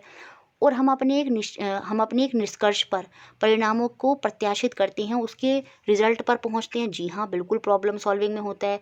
बाकी हम चीज़ों को तोड़ते नहीं हैं, एक प्रॉब्लम को छोटे छोटे पार्ट में हम यहाँ पर नहीं बांटते हैं। तो ऑप्शन बी ही जो है वो हमारा यहाँ पर गलत होगा। प्रॉब्लम सॉल्विंग मेथड में हमने ये नहीं पढ़ा है, ना ही ऑब्जर्वेशन आता है, अवलोकन भी नहीं करते हम प्रॉब्लम सॉल्विंग में। प्रॉब्लम सॉल्विंग में तो यही होता है, समस्या होती है, उसकी परिकल्पना हम करते हैं, उससे रिलेटेड जो सामान हमें चाहिए होते हैं उनको हम इकट्ठा करते हैं और उसके बाद हम अपना क्या करते हैं, एक्सपेरिमेंट करते हैं और अपने रिजल्ट तक पहुंच जाते हैं। यही चीज़ करते हैं प्रॉब्लम सॉल्विंग में। तो उसमें कहीं भी breaking down the problem into smaller part, समस्या को छोटे भागों में तोड़ना कहीं भी उसमें नहीं आता। तो ऑप्शन बी ही यहाँ पर गलत है। सीटेट में जो क्वेश्चन पूछा था वहाँ पर इसकी जगह क्या दिया था, ऑब्जर्वेशन दिया था, तो वो भी गलत था। ठीक है, तो ध्यान रखिए, थोड़ा सा चेंज करके हो सकता है इस बार इस तरह का क्वेश्चन बन जाए। नेक्स्ट क्वेश्चन देखते हैं, क्वेश्चन नंबर 38। देखिए सीटेट में पिछली बार इस तरह का क्वेश्चन था, ओपन एंडेड पेडागोजी में क्वेश्चन करके था। क्या ये मुक्त अंत वाला प्रश्न है? और साइंस में ओपन एंडेड क्वेश्चन को ही वरीयता जो प्रिविलेज है वो दी जाती है। तो उसमें एक क्वेश्चन था कि फेसिस ऑफ मून अकर, तो हो सकता है इस बार ऐसा क्वेश्चन बन जाए, faces of moon occur because, चंद्रमा की कलाएं क्यों होती हैं, क्यों होती हैं ये, क्योंकि हमें सिर्फ वही पार्ट दिखाई देता है जो सन के द्वारा लाइट पड़ने से रिफ्लेक्ट होता है। We can see only that part of the moon which reflect light towards us, हम चंद्रमा का केवल वही भाग देख सकते हैं जो हमारी ओर प्रकाश को परावर्तित करता है। और उसमें हमें सन का जो मून है हमें उसका सिर्फ उतना ही भाग दिखाई देता है जो सन से रिफ्लेक्ट होकर लाइट हमारे पास तक आ रही है, और इसीलिए हमें फेसेस दिखाई देते हैं मून के। ज़्यादा सन की रेज आती हैं रिफ्लेक्ट होकर तो ज़्यादा बड़ा मून दिखाई देता है, और अगर बिल्कुल भी लाइट नहीं पड़ रही है तो हमें मून दिखाई नहीं देगा, तो डार्क हो जाता है। और जब पूरी लाइट पड़ रही होती है मून के ऊपर रिफ्लेक्ट होकर आती है तो हमें पूरा मून दिखाई देता है। तो जितनी लाइट होती है उतना उसका रिफ्लेक्शन होता है, और उसी हिसाब से हमें जो है वो मून जो है दिखाई देता है। तो ऑप्शन ए जो है वो यहाँ पर बिल्कुल सही है। नेक्स्ट क्वेश्चन देखते हैं, क्वेश्चन नंबर 39, और फिर से हमें यहाँ पर मैचिंग करनी है। सबसे पहले मैचिंग से पहले 2 पॉइंट समझ लीजिए, इनर और आउटर प्लैनेट। देखिए इसके अलावा प्लैनेट में आपको कुछ नहीं पढ़ना है क्योंकि ये चैप्टर हमने पढ़ा नहीं है, तो इससे एक्स्ट्रा चीज़ें नहीं पढ़नी है। इससे पहले भी क्वेश्चन थे कि पृथ्वी की बहन क्या है, कौन से प्लैनेट ईस्ट टू वेस्ट करते हैं, वीनस और यूरेनस, वेस्ट टू ईस्ट पृथ्वी करती है। अब एक बात आपको याद रखनी है, हमारे 8 प्लैनेट हैं, जो शुरू के 4 प्लैनेट होते हैं वो हमारे इनर प्लैनेट होते हैं, और बाद के 4 प्लैनेट जो होते हैं वो आपके आउटर प्लैनेट होते हैं। ये जो इनर प्लैनेट होते हैं ना, ये आपके रॉक्स वगैरह है ना, पत्थरों के बने होते हैं, और जो आउटर प्लैनेट होते हैं वो ज़्यादातर गैसेस के होते हैं। तो इनर प्लैनेट शुरू के 4 कौन कौन से, मरकरी, वीनस, अर्थ और मार्स, है ना, ये चारों। हिंदी में क्या बोलेंगे, बुध, शुक्र, पृथ्वी, पृथ्वी आ जाएगा, बुध, शुक्र, पृथ्वी और आपका मंगल, है ना, हिंदी में मंगल। तो इंग्लिश में मरकरी, वीनस, अर्थ और मार्स। तो ये चारों के चारों तो हमारे इनर प्लैनेट हैं, और बाद वाले जुपिटर, सैटर्न, यूरेनस, नेपट्यून वो हमारे आउटर प्लैनेट होते हैं। तो समझ में आया, इनर प्लैनेट में कौन सा हो जाएगा, अर्थ, तो फर्स्ट का ई हो जाएगा। आउटर प्लैनेट में कौन सा हो जाएगा आपका, सैटर्न, बाहर वाला वाह्य जिसे हम शनि बोलते हैं, ये आउटर प्लैनेट में आ जाएगा। कॉन्स्टिलेशन क्या होते हैं, इसकी डेफिनेशन हम पढ़ते हैं तारामंडल की, ग्रुप ऑफ स्टार, है ना, तारों का समूह। और उसमें क्या होता है आपका सप्तऋषि, ग्रेट बियर जो होता है वो 7 तारों का समूह होता है, तो वो कॉन्स्टिलेशन होगा। थर्ड का सी हो जाएगा। सैटेलाइट ऑफ अर्थ क्या है, वो मून है ना, हमें पता है हमारी पृथ्वी का प्राकृतिक उपग्रह क्या है, वो मून है, चंद्रमा है। तो फोर्थ का आपका डी हो जाएगा। बाकी इसमें एक ऑप्शन एक्स्ट्रा दिया है, पोल स्टार, ध्रुव तारा। तो क्वेश्चन बन सकता है ध्रुव तारा हमेशा किधर चमकता है, तो ये हमेशा नॉर्थ, उत्तर की तरफ चमकता है, ये बात भी आप याद रखेंगे। ठीक है, next question, question number 40, at the primary level science and social science are taught under the same subject. ये काफ़ी बार पहले भी बना है, जब हम बहुत सारे सब्जेक्टों को एक साथ मर्ज कर कर पढ़ाते हैं, क्योंकि 5th क्लास तक क्या होता है आपका, साइंस जो है एज अ सब्जेक्ट नहीं होता, सोशल स्टडीज़ में ही उसको एनवायरनमेंट के अंदर मर्ज कर कर पढ़ाते हैं। तो वो ये कौन सी अप्रोच है टीचिंग की, तो ये आपकी इंटीग्रेटेड अप्रोच होती है, एकीकृत उपागम होता है। तो आंसर जो हो जाएगा वो यहाँ पर ऑप्शन नंबर सी होगा। इसे ही हम इंटीग्रेटेड अप्रोच बोलते हैं, जहाँ पर हम एक से ज़्यादा सब्जेक्टों को मर्ज कर कर एक ही साथ हम उनको पढ़ाते हैं। Next question, which is the child centred method. कौन सी बाल केंद्रित विधि है। प्रोजेक्ट मेथड, इसमें भी बच्चा सेंटर में होता है। प्रॉब्लम सॉल्विंग मेथड में भी बच्चा सेंटर में होता है। लेबोरेटरी मेथड में भी बच्चा सेंटर में होता है। तो आंसर होगा आपका ऑल ऑफ द अबव। अब आप कहेंगे कि चाइल्ड सेंटर मेथड में किस में बच्चा सेंटर में नहीं होगा, वो होती है आपकी व्याख्यान विधि, लेक्चर मेथड। लेक्चर मेथड में बच्चा सेंटर में नहीं होता, टीचर सेंटर में होता है। बच्चा तो सिर्फ सुन रहा होता है, पीछे बैठा होता है पैसिव, वो तो सिर्फ सुन रहा है, लेकिन एक्टिवली पार्टिसिपेट किस में करता है बच्चा, वो होता है आपका project, problem solving, laboratory method. तो ये सारे के सारे मेथड आपके चाइल्ड सेंटर्ड ही हैं। तो ऑप्शन डी यहाँ पर बिल्कुल सही है। Next question, question number 42, From what point of view of science teacher should there be no formal assessment? एक विज्ञान शिक्षक के दृष्टिकोण से किस स्तर पर औपचारिक मूल्यांकन नहीं होना चाहिए। हमें किस स्तर पर बच्चों का मूल्यांकन नहीं करना चाहिए। सीधी सी बात है, प्राइमरी लेवल पर, प्राथमिक स्तर पर हमें बच्चों का मूल्यांकन नहीं करना चाहिए। वो एज ऐसी नहीं होती है कि यहाँ पर हम बच्चे का मूल्यांकन करें, उसको मार्क्स दें, है ना। तो वो चीज़ ऐसी नहीं होती है, क्योंकि वही टाइम पीरियड ऐसा होता है कि उसमें बच्चा, अगर उसको हम ये बोलेंगे कि आपके 10 में से 2 नंबर हैं, उसका मूल्यांकन करेंगे तो बच्चा कहीं ना कहीं घबरा जाएगा। तो प्राइमरी लेवल पर मूल्यांकन नहीं होना चाहिए, बाकी अदर लेवल पर मूल्यांकन हो सकता है। तो ऑप्शन बी ही यहाँ पर बिल्कुल सही है। Next question, question number 43, suppose a boy is enjoying a ride on merry go round it which is moving at a constant speed of 10 metre per second, it implies that boy is। बिल्कुल इसी तरह का question 2019 में बना था, लेकिन थोड़े से ऑप्शन चेंज थे। इस बार हो सकता है सेम ये क्वेश्चन बन जाए, ठीक है। मान लीजिए कि एक लड़का मैरी गो राउंड पर सवारी का आनंद ले रहा है, जो 10 मीटर पर सेकेंड की निरंतर गति के साथ आगे बढ़ रहा है।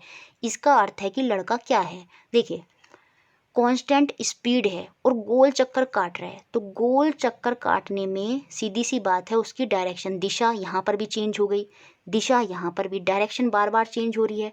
और डायरेक्शन जब चेंज होती है तो वो वहाँ पर इसका मतलब वेलोसिटी भी चेंज होती है, क्योंकि जो वेग होता है, स्पीड जो है, स्पीड जो होती है वो डायरेक्शन पर निर्भर नहीं करती। तो स्पीड तो आपकी कांस्टेंट रह सकती है, क्योंकि वो दिशा पर निर्भर नहीं करती। लेकिन जो वेग होता है, यही तो डिफरेंस होता है स्पीड और वेग में, वेलोसिटी में। वेलोसिटी आपकी दिशा, डायरेक्शन पर निर्भर करती है। जैसे जैसे डायरेक्शन चेंज होगी वेलोसिटी चेंज हो जाएगी। तो क्योंकि ये गोल है, तो मैरी गो राउंड कैसा होता है, गोल होता है। तो वहाँ पर जब गोल होने की वजह से डायरेक्शन चेंज होगी, जिसकी वजह से वेलोसिटी चेंज होगी। और हमको पता है वेग में परिवर्तन, वेलोसिटी में चेंज ही आपका क्या कहलाता है, एक्सीलरेशन कहलाता है, त्वरण कहलाता है। तो इसका मतलब यहाँ पर त्वरण भी होगा। तो जो आंसर होगा वो ऑप्शन नंबर सी होगा, त्वरित गति में है। बच्चा किस गति में है, बच्चा त्वरित गति में है, रेस्ट में तो है नहीं। Moving with no acceleration, acceleration तो यहाँ है क्योंकि वेलोसिटी में चेंज हो रहा है। तो ऑप्शन सी ही यहाँ पर बिल्कुल सही है। यूनिफॉर्म वेलोसिटी यहाँ पर नहीं होगी, क्योंकि दिशा यहाँ पर बदल रही है, डायरेक्शन चेंज हो रही है, और डायरेक्शन जब चेंज होती है तो वहाँ पर यूनिफॉर्म वेलोसिटी नहीं होती।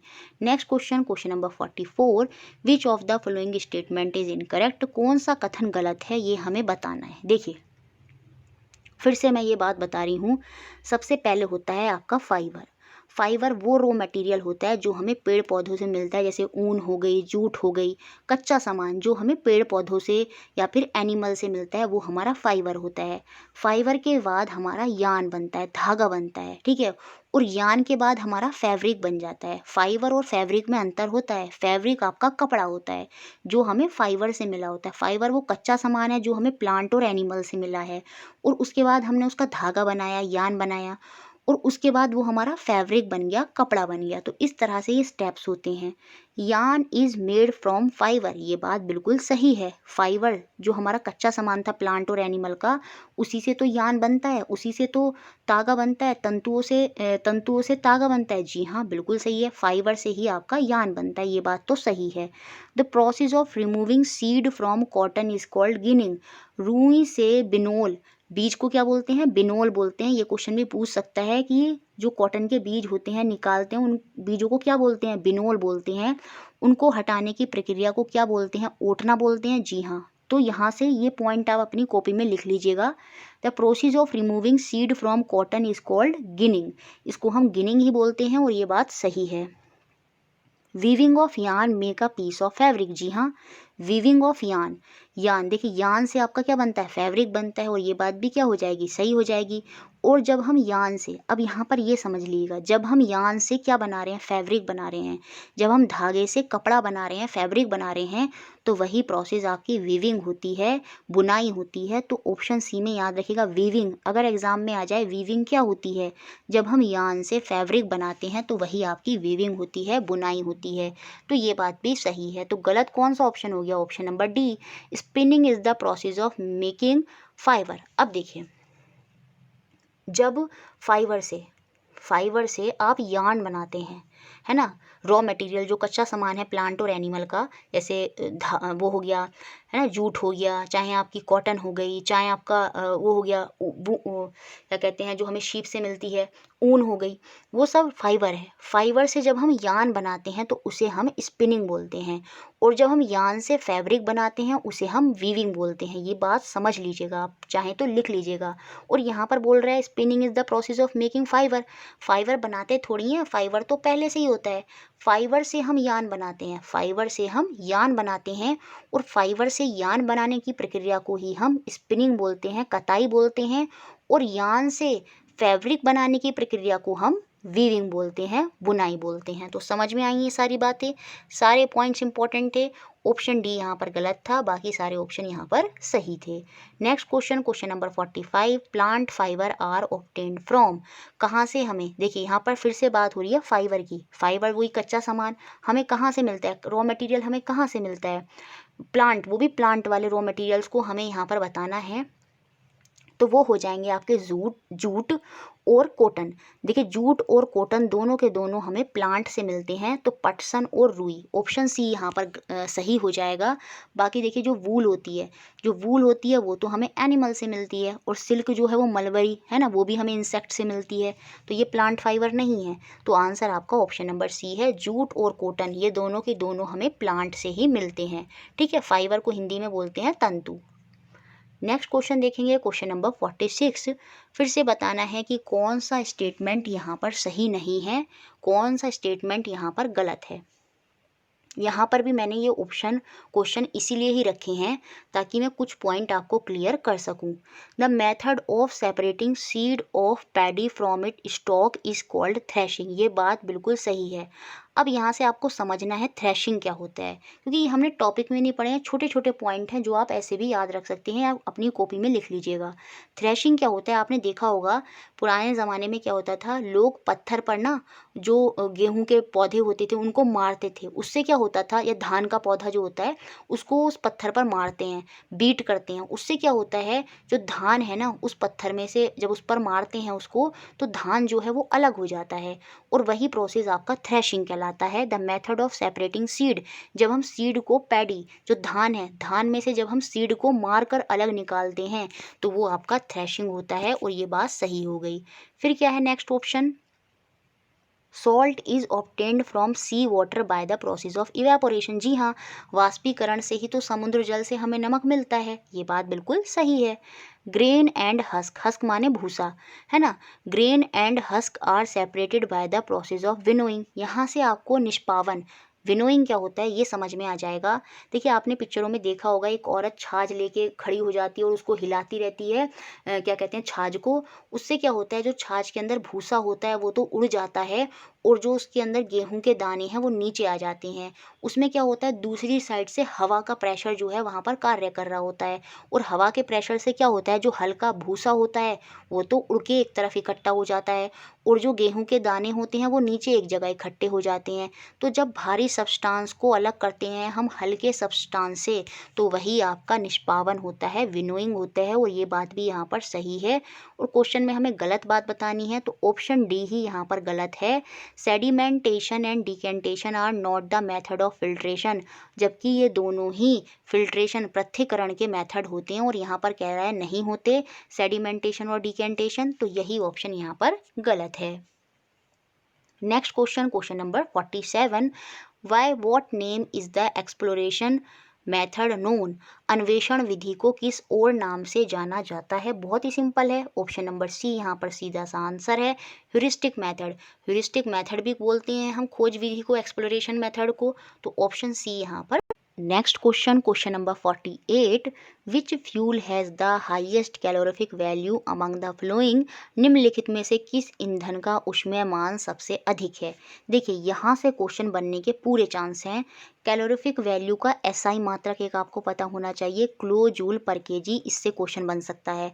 फिर ये पूछेगा चार कथन देके, जैसे 2019 में पूछा था, चार कथन दिए थे और पूछ रहा था कौन सा कथन गलत है, तो चार जो ईंधन है, फ्यूल्स हैं, उनकी कंपैरिजन कराई थी और बोला था किसका कैलोरीफिक मान जो है हाईएस्ट है या नहीं है।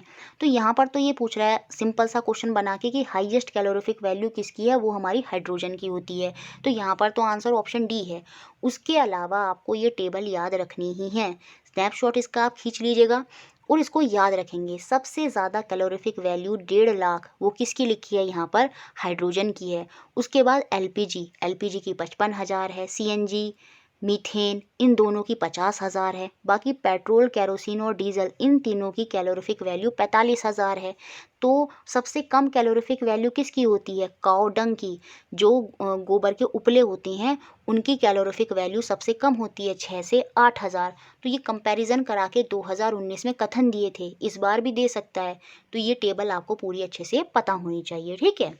Next question, question number 49, sun appear to move from east to west, हमें सन ऐसा लगता है कि ईस्ट से वेस्ट की तरफ मूव कर रहा है। इससे हमें ये पता चलता है कि अर्थ हमारी किस तरह से रोटेट करती है। तो जो अर्थ है वो हमें पता ही है, वो हमारी वेस्ट टू ईस्ट करती है। तो ऑप्शन नंबर सी यहाँ पर बिल्कुल सही है, ठीक है। आप याद रखिएगा जो पृथ्वी होती है वो घूर्णन कैसे करती है, वो वेस्ट से ईस्ट की तरफ करती है। शायद हिंदी में आंसर जो है, ऑप्शन जो है वो ऊपर नीचे हो गए हैं, वेस्ट टू ईस्ट। तो वेस्ट आपका क्या हो जाएगा, पश्चिम, पश्चिम से पूरब की ओर। तो हिंदी में आपका ऑप्शन नंबर बी जो है वो सही होगा, पश्चिम से पूरब की ओर घूर्णन करती है पृथ्वी, और वैसे हमें जो सूर्य है वो हमें ईस्ट टू वेस्ट दिखाई देता है। तो ऑप्शन सी यहाँ पर सही है। नेक्स्ट और लास्ट क्वेश्चन आज की सीरीज का हमारा, विच of the following is not a source of air pollution, कौन सा वायु प्रदूषण का स्रोत नहीं है। एनसीईआरटी में ये क्वेश्चन है। इससे ऑटोमोबाइल का जो वेस्ट है उससे, उसका जो धुआं होता है उससे एयर पॉल्यूशन होता है। बर्निंग ऑफ फायरवुड, जी हाँ उससे भी होगा। हिंदी में ऑप्शन गड़बड़ हो गए हैं ऊपर नीचे। पावर प्लांट जो होता है उससे भी जो है आपका एयर पॉल्यूशन होगा। लेकिन जो विंड मिल हैं, जो पवन चक्कियाँ हैं, उनसे एयर पॉल्यूशन नहीं होता। तो इंग्लिश में ऑप्शन बी और हिंदी में ऑप्शन सी, ये यहाँ पर सही हो जाएगा। ये आपका एयर पॉल्यूशन नहीं करेगा। तो ये इस तरह से हमारे 50 क्वेश्चन थे और मुझे लगता है आपको लगे होंगे कि कितने इंपॉर्टेंट क्वेश्चन है। यहाँ से क्वेश्चन ज़रूर बनेंगे, एक एक पॉइंट आपको याद रखना है। वीडियो अच्छी लगी है तो लाइक ज़रूर कर दें, शेयर करें और इसी तरह हमारे साथ जुड़े रहें। Thank you for watching.